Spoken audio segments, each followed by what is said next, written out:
Saints of the Americas is a series that seeks to share information on the life and times of the saints of the Catholic Church celebrated in the Americas. Your program hosts are Father Jim Corda and Father Jack Lavelle.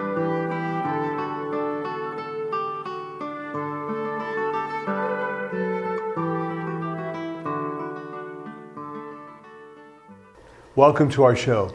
We're going to begin by talking about St. Elizabeth Ann Seton. Many of us are familiar with St. Elizabeth Ann Seton. She has an interesting background, but also a wonderful life that's significant for us here in the United States.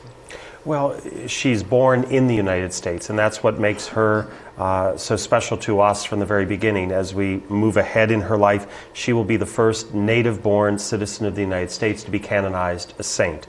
But she was born just 2 years prior to the signing of the Declaration of Independence in August of 1774 in New York City. She was the daughter of a very prominent physician and professor. Her maiden name was Bailey. And so she's raised to be kind of a debutante. She marries a young man, William Seton. There's a good amount of wealth. They're leading a very good life. They have 5 children. One of the things, unfortunately, that happens is he suffers some financial losses. Those are compounded by poor health that kind of eat away at their resources.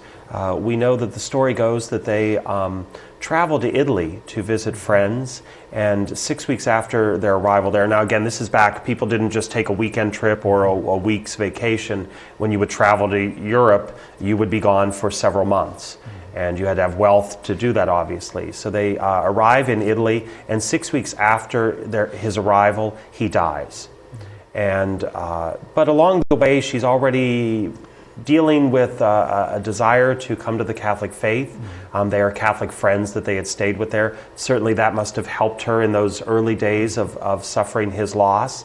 And when she returns to the United States, she is already herself a convicted Catholic, we're told, that she invites these convictions into her heart. She meets great opposition from her Episcopalian family and friends, and regardless of that, though, she seeks to be baptized, and she is baptized on March 4th of 1805, gives her a new lease on life, but there's that rejection from all of her family and friends that pushes her forward in a new way.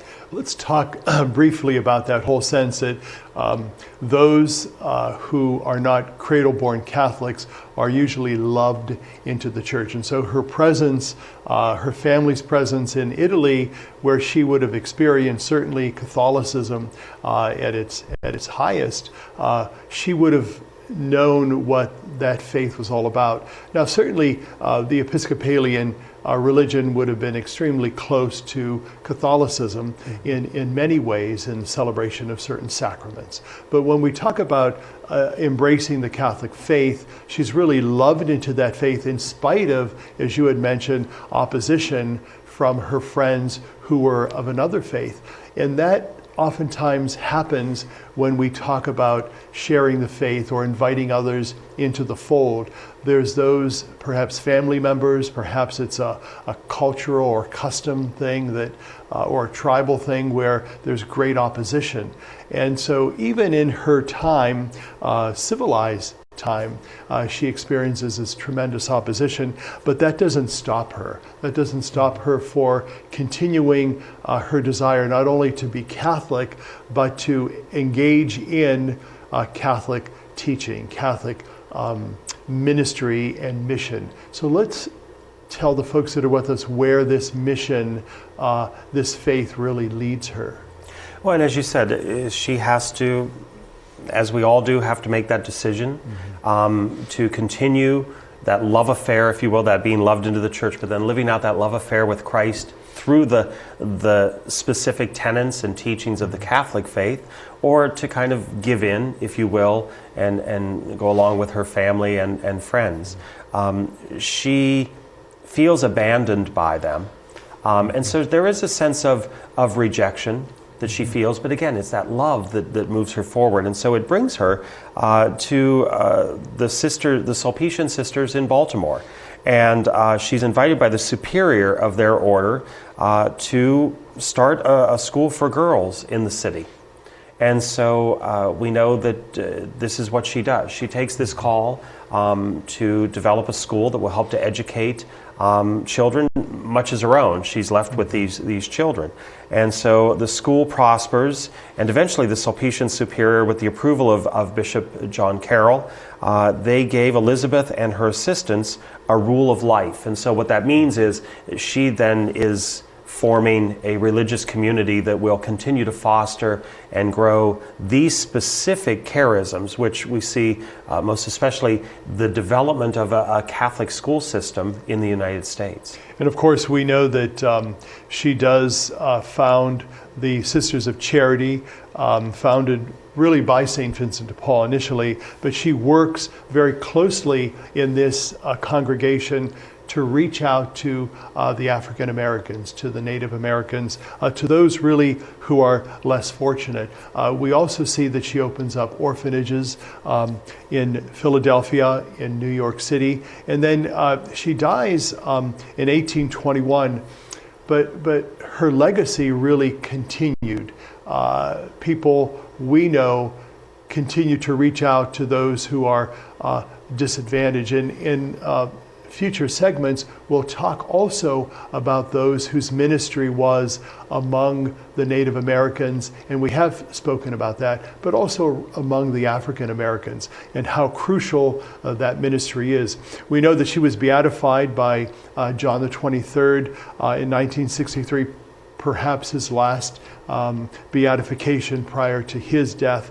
And then she was canonized by Pope Paul VI in 1975. I'd like to share with the folks that are with us the opening prayer of her Mass. It says, Lord God, you blessed Elizabeth Seton with gifts of grace as wife and mother, educator and foundress, so that she might spend her life in service to your people.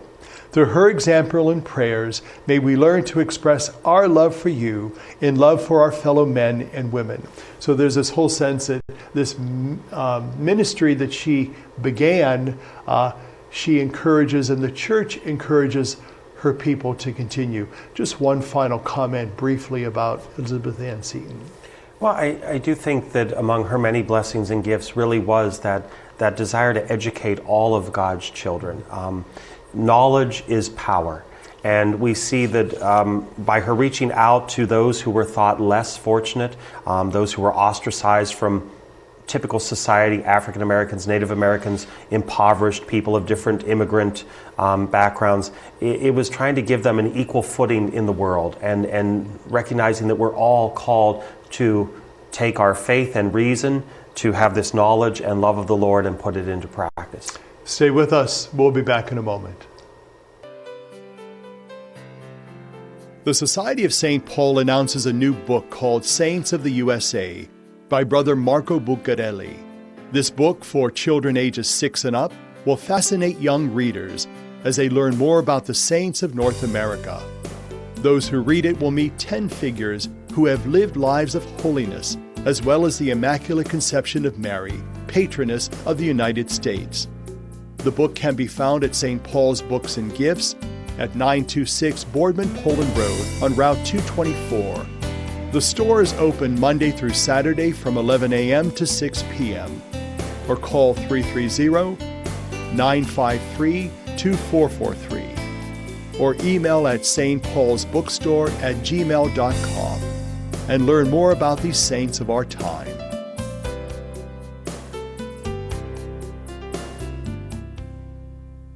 I am Marino. Yo soy Marino. Marino, an American Catholic organization of priests and brothers, has been reaching out to those in need for nearly 100 years in 26 countries throughout the world. Missioners, workers, volunteers, supporters, we are all Marino. I'm Father Mike, and I am Marino. I am Marino. I am Marino. I am Marino. I am Marino. I am Marino. I am Marino. Welcome back to our show. Now we're going to talk about St. Katherine Drexel. We know that she was born in 1858, approximately the middle of the 19th century, and then lives until the middle of the 20th century. And so she is a person of means, and we see that this wealth that she has had enables her to carry on her mission. Let's talk about her early life. Well, as you said, she's born just a few years before the outbreak of the Civil War in the North, Philadelphia. She is the heiress to a banking fortune. We know that her mother dies when she's very young, but her father remarries, and by all accounts, she had a very loving stepmother, very good to Katherine in raising her and the family. We know that unfortunately, her father and stepmother also die, and so her family, she becomes the next generation, her and siblings, to inherit a vast wealth, a great deal of money. But we know that Katherine is searching for purpose in her life. We know that even as a layperson, and because of her wealth, she's able to travel to Europe, she's able to visit the Vatican. We know that she at one point then does visit with Pope Leo XIII and is seeking some direction in her life. And the direction that he offers her is to reach out to those who are the least fortunate in her own land. As I mentioned, she's born 2 years before the outbreak of the Civil War. We know that there is the expansion of the United States that is going on during the time of her early life. And so if you mention Civil War and the American expansion, the two groups that are the most oppressed are Native Americans and African Americans.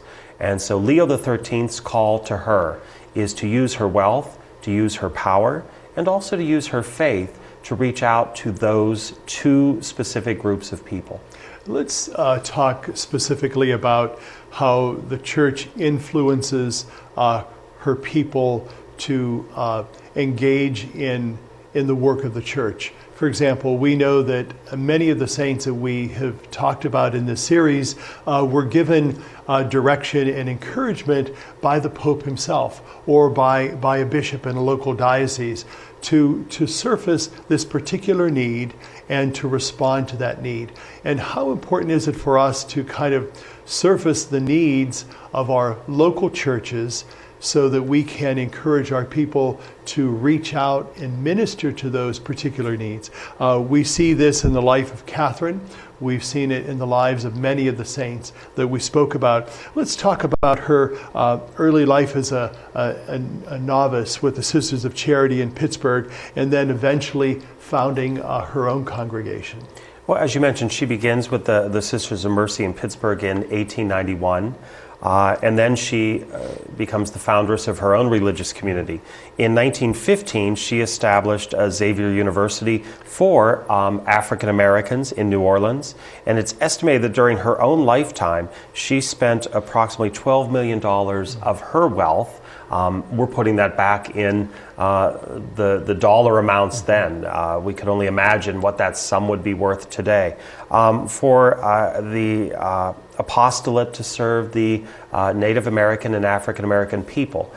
So we know that what was hoped for was to harness her abilities and her gifts and her talents. So even though she could have done some good as Miss Katherine Drexel, society norms of that time would have been that she would have eventually married. Given the laws and dictates of the time, would she have even been in control of her own wealth? Or would this be something that her husband would make decisions for? So it's very interesting that the Pope leads her in this direction to become a woman religious, who you think then of stripping yourself of all your wealth, but still in control of her wealth, using it through the congregation to serve and to minister. But again, it is the church surfacing these needs and inviting her to discover new and many ways in which to meet those needs that she might not, even with her own wealth and her own prestige, have been able to do that. And how unusual it would have been, not only at the time, but but unusual circumstances for anyone entering religious life to have these tremendous means of finances and wealth, and to be able to use those even serving as a religious woman. We see that, while she had a willingness to use her money for the good of the people in the church, she still lived an example of poverty of spirit, of detachment of goods of this world. So there was a sense that she used her wealth not for herself or her congregation, but to promote the charism and the work of her congregation itself. We know that she's really kind of contemporary when we talk about the particular needs that go on here in the United States and really in countries around the world. We experience unemployment, we experience homelessness. There's a sense of prejudice and racial injustice that continues in our world, and especially here in our own country. How does her responsibilities as a religious woman reaching out to these people help us in reaching out to minister to these particular needs? Well, I think with Katherine especially, it's really hard to separate the religious woman and the heiress. So I think for us, because it's too easy to dismiss one or the other. It's too easy to say, well, I'm not a member of a religious community. I've not taken those vows. I'm living in the real world. And I have to encounter all these things. So it was easy for her to love everybody and forgive everybody and serve everybody. Or it's easy to say, oh, well, she had all that money. It was really easy for her to do it. In both of those, there were great challenges. We have to understand, even in the church during her time, there would have been many who would have been calling to not minister to those communities. They would have seen African Americans as less of a person. They would have seen Native Americans as heathens. And why work with them? Take care of the people we have right here in Philadelphia or right here in our own area. There would have also been those of her stature and her position that felt she was betraying their class by ministering. So I think in both of bringing those two together in Katherine, it's a challenge to us that whatever our resources are and whatever our station in life, we are called as Christians to love all of God's people and to minister to the most neglected in society. We like to close with the opening prayer of her Mass, which says, "Ever-loving God, you called St. Katherine Drexel to teach the message of the gospel and to bring the life of the Eucharist to the African American and Native American peoples. By her prayers and example, enable us to work for justice among the poor and the oppressed, and keep us undivided in love in the Eucharistic community of your church." We certainly try to continue that ministry and mission among the poor, especially those who are disadvantaged. Stay with us. We have another saint in just a moment. We'll be right back. The Society of St. Paul announces a new book on Louis and Zélie Martin, parents of St. Therese of the Child Jesus. The book focuses on her parents' journey towards sanctity in their family life and social commitments. This book was compiled for couple and group sharing and is meant to strengthen the journey of all in marriage and family life towards sanctity and holiness. The book can be found at St. Paul's Books and Gifts at 926 Boardman Poland Road on Route 224, located across from the Olive Garden restaurant. The store is open Monday through Saturday from 11 a.m. to 6 p.m. or call 330-953-2443 or email at stpaulsbookstore@gmail.com and learn more about these witnesses of our time. 33 million Americans have descended into poverty. And as their futures fall, so does our nation's. My name is Sister Mary Claudina, and I run a home for abandoned children. I want to take care of children who have no parents, because luckily I come from a very loving family. There are 8 of us. And I remember when one of my cousins got sick, and she called my mom and said, "Mom, the doctor has said that I might not have too long to live. Will you please raise my 3 children for me?" I remember we had a meeting at home, and my dad called a meeting, and my mom was explaining to all of us. And my father said, this powerful word, he said, "We already have 8. What is 3 more?" We learned to care for each other, to love each other, to fight among each other, to make up, to forgive, to just to be a family. And I think that's what I learned from home, and I wanted to share that with children who do not have that love and that opportunity just to know what a family is all about. Welcome back to our show. Now we're going to talk about St. Rose Philippine Duchesne. Interesting life, also a woman of wealth and background, but also a tremendous woman of prayer. And we'll see that a little later on when we talk about her ministry. Let's talk about her early life first. Well, she was born in Grenoble, France. As you said, a woman of wealth. Her family was aristocrats. She, however, though, manifested certain religious traits at an early age. And she had a great zeal for foreign missions. So we've talked about some other saints that even at an early age felt this call to go and to minister to other lands, to minister to other people, to bring that word of God. So it's really hard in a young person's mindset to not only have their own faith, but that desire and that zeal to spread that faith with others.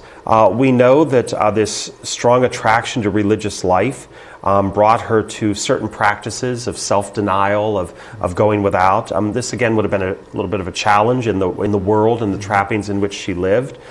We know, though, that she had above all a very deep-seated devotion to the Sacred Heart and to the Blessed Sacrament.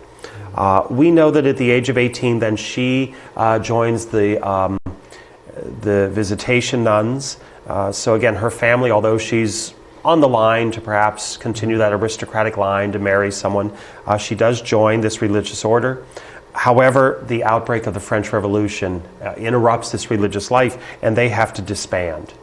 And so even in that being disbanded and not being part of that community, she dedicates herself to prayer of peace, and that she's going to live this type of life until the community can come back together.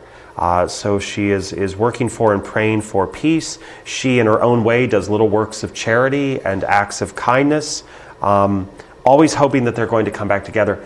They don't.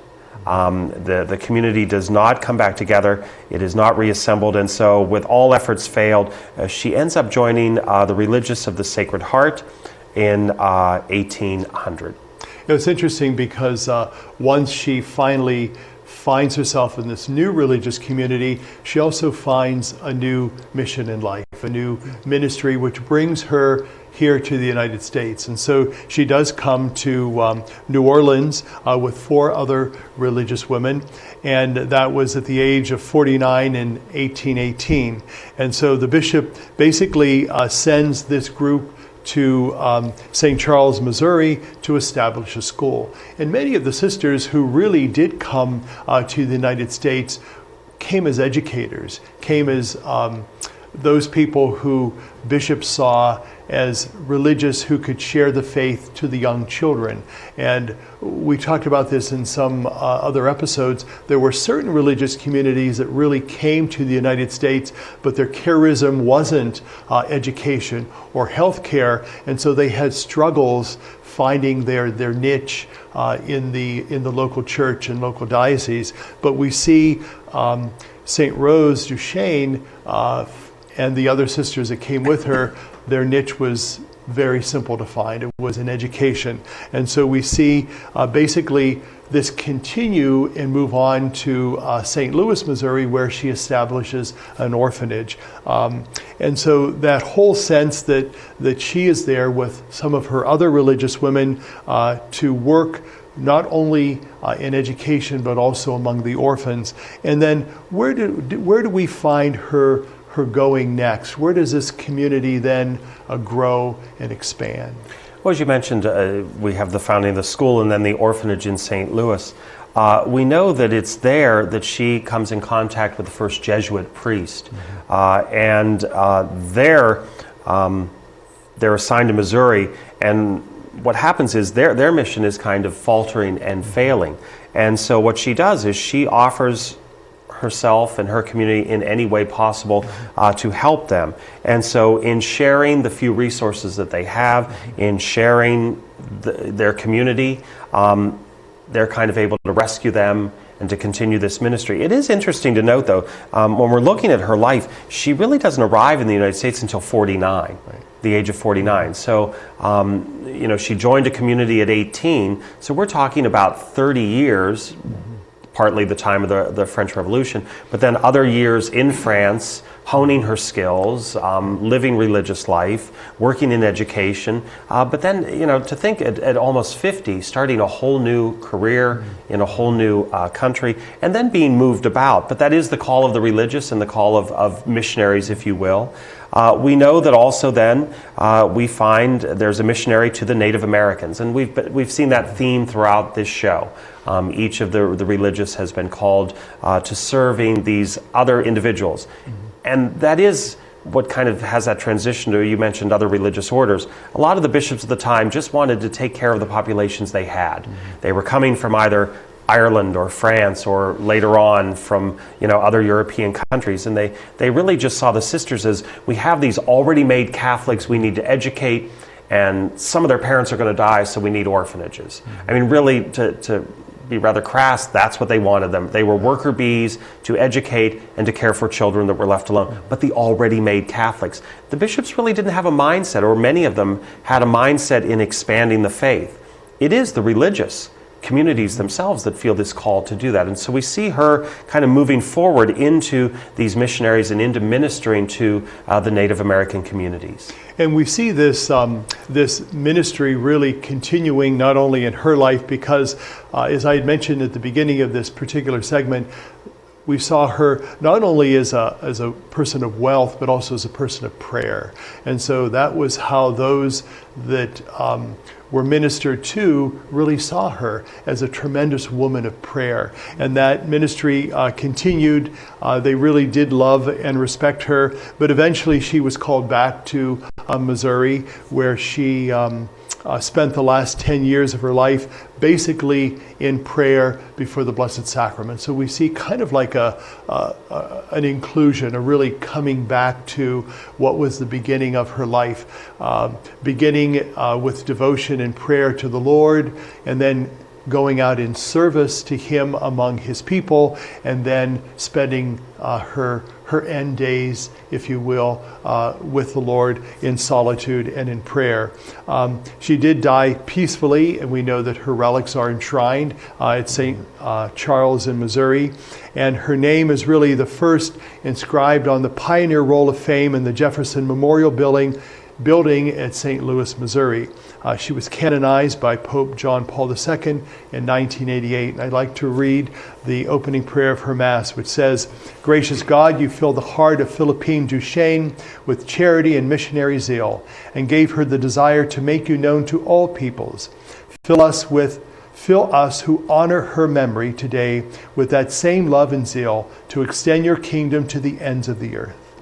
Thank you for being with us. Have a good day, and God be with you.